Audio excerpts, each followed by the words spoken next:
Sebuah ide bisnis bisa berasal dari beragam faktor, antara lain dari lingkungan terdekat keluarga. Seperti yang dialami Manda Eka Kumala. Perempuan kelahiran Jakarta ini awalnya kebingungan karena anak-anaknya tak mau makan sayur. Awalnya Furimaru, itu saya dari pasca nikah. Lalu setelah saya punya anak, dia susah sekali makan sayur sebenarnya.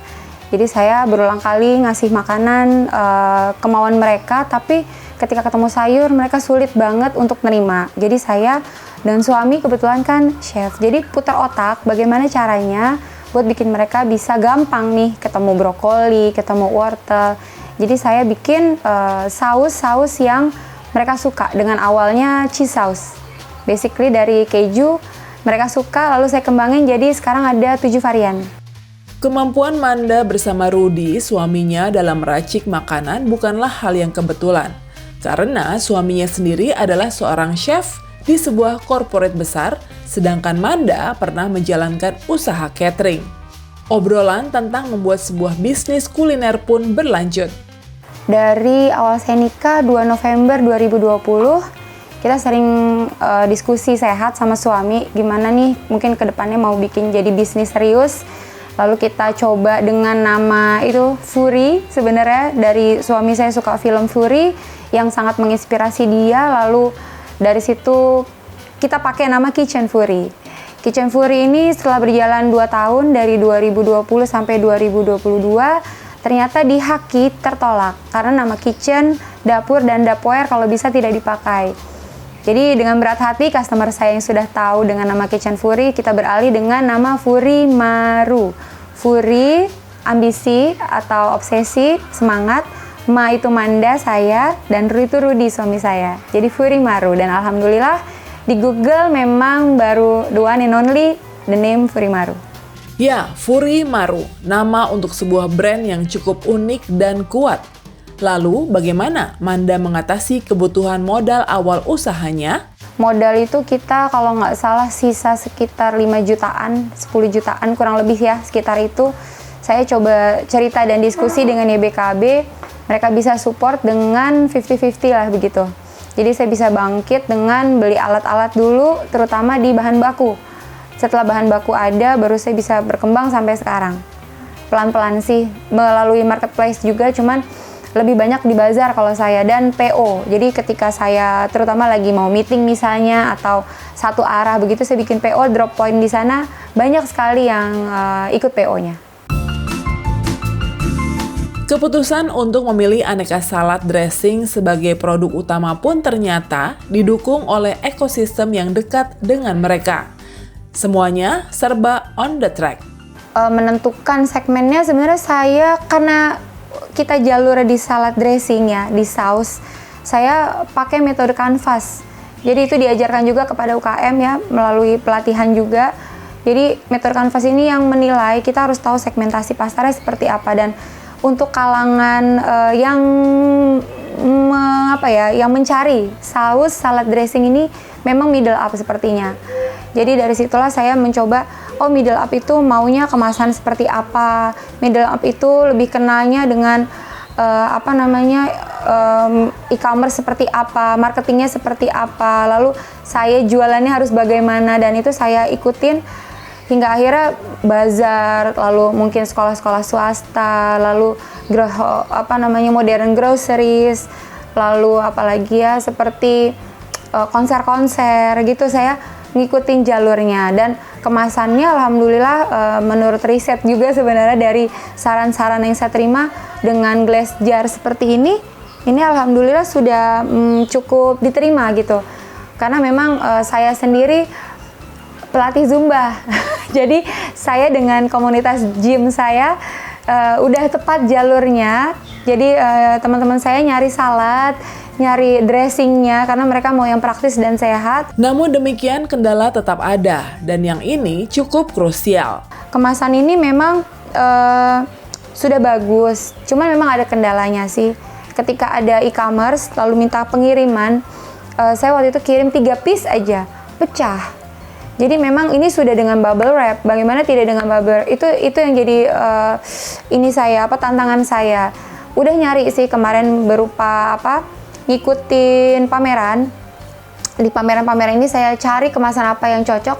Saya pengen dapat aluminium foil yang ada tutup ulirnya. Itu sangat sulit dicari untuk UKM terutama. Karena apa? Karena udah beberapa vendor saya datengin, mereka itu hanya bisa dengan 50.000 capacity, 50.000 piece minimal ordernya. MOQ-nya terlalu tinggi buat UKM, dan itu kendalanya. Dan kalau andaikan bisa ya, maksud saya di Indonesia ini pasti banyak sekali UKM, dan kita UKM lagi sangat diperhatikan ya, yang saya lihat. Kalau bisa ada kemasan yang memang aluminium foil bertutup ulir, itu tidak hanya untuk kalangan pabrik saja, tapi UKM seperti saya dan teman-teman saya, mungkin seperti bumbu dapur yang rempah-rempah kan bisa masuk situ juga, atau sambal. Jadi dengan kemasan itu tuh sebenarnya tahan banting, satu, tahan lama, dan praktis, higienis juga. Jadi ketika dia dibuka baru keluar, tidak dicolok-colok begitu. Itu lebih higienis. Itu sebenarnya yang tepat, kemasan yang lebih tepat gitu. Produk saladnya sendiri sampai sekarang telah berkembang menjadi 7 varian dan mungkin akan bertambah lagi. Semuanya diracik selalu melalui riset yang bisa dipertanggungjawabkan. Melabelkan kita saus spesialis. Jadi saya punya salad dressing, saya punya cooking sauce. Jadi saya pengen orang-orang itu lebih gampang sebenarnya makan saus saya, nggak usah ribet. Dengan apa sih kita makan? Karena gini, ketika saya bazar, saya suka cerita, ini produk saya terbuat dari telur omega 3 dan salad oil loh, ini sehat. Terus ini rasa apa? Makannya pakai apa? Saya jelaskan seperti ini, misalnya yang jenis savory. Savory ini kacang, ada spicy-nya sedikit. Ini cocok sekali untuk cilok, untuk asinan, untuk gorengan, tergantung kita mau nakal atau sehat. Makannya dengan apa? Nah, saya pengen bikin varian lain seperti dimsum mentai. Saya bikin saus mentai, homemade juga, dan mereka biar praktis. Di salad saya kembangin jadi menu-menu ready to eat seperti dimsum mentai. Saya bikin 2 varian juga, ada yang original dan nori. Untuk nori bungkusnya itu dari rumput laut. Lalu setelah itu ada wings, aneka chicken wings. Saya bikin banyak saus, black pepper sauce, ada soy sauce, dan bloncos yang rawit, yang pedas. Itu sudah dengan riset. Jadi semua menu Furimaru ini memang melalui riset. Lalu ada chicken stick saya bikin dengan saus barbecue. Itu saya bikin dengan kondimennya Lyonnaise, kentang potato dengan teknik masaknya Lyonnaise. Itu digemari. Lalu saya kembangin juga jadi beef potato juga rasanya. Itu juga pakai saus saya karena dia pakai bechamelnya, saus kejunya, dan nyebutnya saus tomat itu juga homemade. Jadi saya kembangin beef potato Lyonnaise saya itu tanpa sheet, Pak. Jadi saya pakai kentang, memang pakai potato. Saya sebut di judulnya. Kenapa? Karena dia karbo kompleks, dia lebih sehat gitu. Dari sisi profit, sejauh ini Furimaru sudah dapat menghasilkan keuntungan meski belum luar biasa. Profit merayap ya, Pak. Tapi saya pernah sampai sebulan 11 juta. Itu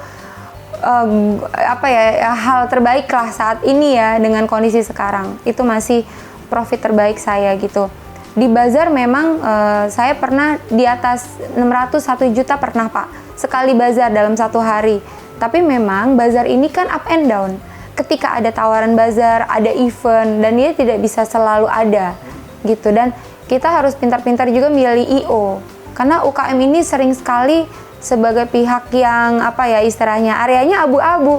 Kita di situ sering bertanya ke para UKM, yang datang siapa ya, acaranya apa ya? Karena kita sendiri pernah dengar, Pak, ada cerita I.O. besar mengadakan event, ternyata kosong, tidak ada penghuninya, acaranya kosong, hanya tenda, dan kita sudah siap. Kasihan teman-teman saya merugi gitu. Jadi kita juga harus jadi UKM yang pandai menentukan I.O. mana, event apa, dan bayar berapa gitu, Pak. Nah, tentang kehalalan produknya, saat ini Furimaru sudah mengantongi sertifikasi halal.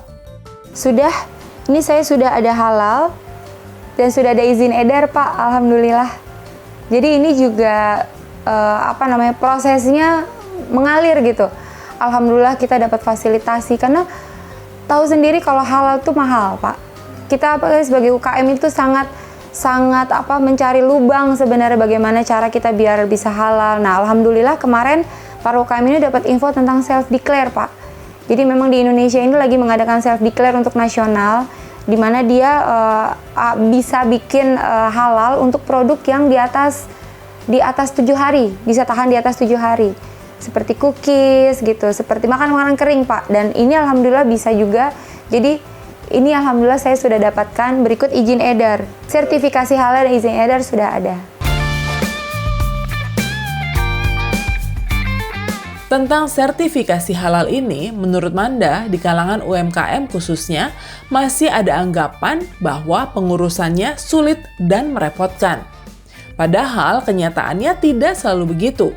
Modalnya hanya kemauan untuk mencari informasi. Jadi sebenarnya UKM ini hanya kesulitan tidak tahu caranya. Sebenarnya itu Pak. Mungkin di YouTube kalau dia hanya dengar, di YouTube ada loh cara untuk bikin ini. Pasti dia akan cari karena UKM ini haus ilmu sebenarnya. Cuma karena dia tidak tahu caranya, dia diam. Dan ketika dia dapat info, ada nih halal sekian juta. Wah berat. Itu jadi kayak api yang lagi membara, seakan-akan kayak diguyur. Aduh nggak deh gitu Pak. Dan alhamdulillah kita memang harus terus ngebakar semangat sih gitu.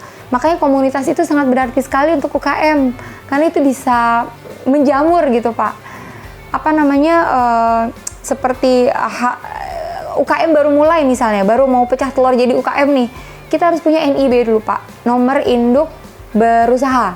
Itu seperti KTP-nya UKM. Nah, NIB ini sebenarnya gratis Pak. Cuman nggak ada yang tahu, mungkin jarang orang tahu.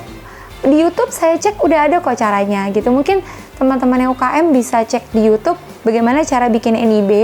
Lalu setelah bikin NIB, ketika produk mereka sudah ada yang bisa tahan 7 hari, mereka juga bisa lanjut ke bikin izin edar, PIRT. Gratis juga Pak. Gitu. Memang setelah kita daftar, sudah tayang, memang setelah itu akan ada sidak dari dinas-dinas terkait sesuai domisili dapur produksinya, gitu. Nah, ini adalah salah satu tips sederhana untuk para calon pengusaha UMKM. Baik teman-teman UKM, saya harap untuk teman-teman yang baru berjuang nih ya, itu bisa deketin para dinas ya. Dari kecamatan pun ada jalan kok Pak. Jadi kita dari kecamatan, Pak ada nggak sih cara untuk UKM ini berkembang? Ada komunitasnya nggak sih? Karena di domisili saya sendiri Tangerang Selatan ini memang komunitas tuh banyak Pak. Dan itu saling support semua. Kalau kita bertanya insya Allah dibantu. Kayak seperti saya di Tangerang Selatan ini ada komunitas Tangerang Berkibar, misalnya Asopsi, IPMI, gitu itu sangat support sekali Pak. Sangat support kepada UKM, tinggal kita mau gerak atau tidak. Gitu, memang dari UKM sendiri sih. Lantas, bagaimana dengan peran pemerintah sendiri untuk UMKM? Dari pemerintah, alhamdulillah setelah pandemi ini saya lihat banyak juga cara mereka untuk merangkul UKM ya Pak. Cuma memang mereka ada kuota begitu. Itu yang memang ya itu mungkin seimbang ya antara kita yang mau dan mereka yang mau menampung juga gitu. Memang kita harus menunjukkan kita berkompeten, kita maunya dulu deh gitu. Mungkin dari maunya kita bisa tanya gimana caranya, terus kita bisa tanya kapan Pak ada fasilitasi, karena mungkin itu memang pakai dana tersendiri gitu. Itu mungkin ada waktunya gitu kan Pak.